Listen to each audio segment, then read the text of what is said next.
Lorsqu'on fait un choix de vie radical, ce qui a été mon cas à l'âge de 35 ans, de passer d'une vie urbaine en ville, dans une grande ville comme Bordeaux, au choix de devenir producteur de maïs en Périgord, dans la Dordogne, ce choix n'est pas évident, il est même compliqué à faire. Et on attend quelque part un signe du destin. On attend cet élément supplémentaire qui va vous permettre de prendre votre décision. Ce signal, il est venu d'un voyage au Mexique. En fait, je savais que dans la famille, nous avions des origines au Mexique, mexicaines. Et mon rêve, c'était d'aller retrouver la famille. Nous n'avions pas eu de lien depuis pratiquement 30 ans. J'avais juste 2 adresses. L'adresse du médecin de famille, qui était consul honoraire à l'Alliance française à Mérida, parce que ma famille était dans le golfe du Yucatan, à Mérida, et puis le nom et l'adresse de la nièce de mon grand-père, de mon arrière-grand-père. Et donc, nous voilà partis. C'était dans cette phase de transition entre l'arrêt de ma vie précédente et ce choix vers l'agriculture. Nous avions réservé une période de visite du Mexique, qui d'ailleurs est un superbe pays, et puis nous avions consacré une bonne dizaine de jours justement dans le golfe du Yucatan pour essayer de retrouver les traces de ma famille. On se rend à l'Alliance française, et là, effectivement, ce fameux médecin de famille avait plus de 90 ans, il n'était plus du tout consul honoraire, et donc ce premier plan tombe à l'eau.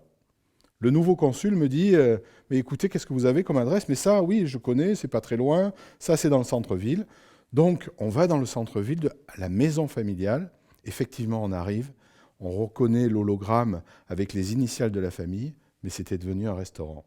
Et les restaurateurs, bien entendu, ne savaient pas qu'était devenue la famille qui leur avait vendu ce restaurant il y a plusieurs années. Et puis, la deuxième adresse, on y va, on arrive, et là, un immeuble collectif avec 200 boîtes aux lettres. Donc on fait les boîtes aux lettres une par une, et bien entendu, absolument rien. Nous étions démoralisés. On m'avait dit peut-être par les cimetières, mais il y en a plus d'une dizaine autour de Mérida. Ça aurait été un travail très très compliqué. Et donc j'avais ce papier où j'avais le nom de ma cousine éloignée qui était là. Et je vois une femme sortir, je lui dis « Par hasard, vous ne connaîtriez pas ?» Et cette femme prend peur, elle s'en va. Je me dis « Mais je lui ai fait peur, je peux faire peur, d'accord, mais quand même. » Donc je voulais me justifier, je cours derrière elle et je dis « Écoutez, madame, je ne voulais pas vous faire peur, je voulais juste savoir. » Et alors là, au même moment, une espèce de voiture, de van arrive, assez gros, se gare, et cette dame va vers la portière, elle ouvre la portière pour se rassurer. Je l'avais suivie et je lui dis « Mais n'ayez pas peur, je voulais juste vous demander si vous connaissiez cette personne. » Et elle prend le papier, je lui tends le papier, la portière était ouverte, elle le pose de façon ostensible devant la conductrice prend ce papier, elle lit, et elle me dit « Mais vous êtes qui ?» Eh bien, cette dame, moi je viens de France, cette dame, c'est la cousine de mon arrière-grand-père. Et je voulais retrouver ma famille. Et là, elle me dit, parce que ça, c'est ma mère. Est-ce un miraculo? Et là, elle me monte dans la voiture, m'amène à la famille, et là, on a eu cet échange qui est tout à fait étonnant. Des gens que vous ne connaissez pas, mais avec qui vous avez un lien familial. C'est très curieux et très étonnant. Et là, on a découvert ma famille. En fait, c'est des conquistadors espagnols au XVIIIe siècle qui sont venus coloniser le Mexique. Ils sont arrivés, et dans les livres d'histoire, on a retrouvé le nom de la famille, ils avaient 18 haciendas. C'était des haciendidos, des producteurs de maïs. Non mais vous imaginez le lien.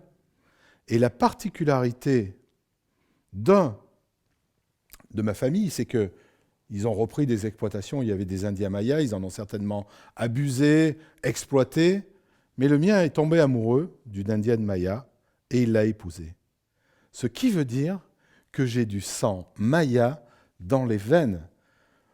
Retransposez-vous, je suis en train de réfléchir à un changement de vie radical pour produire du maïs en Périgord. Et là, le lien a été fait.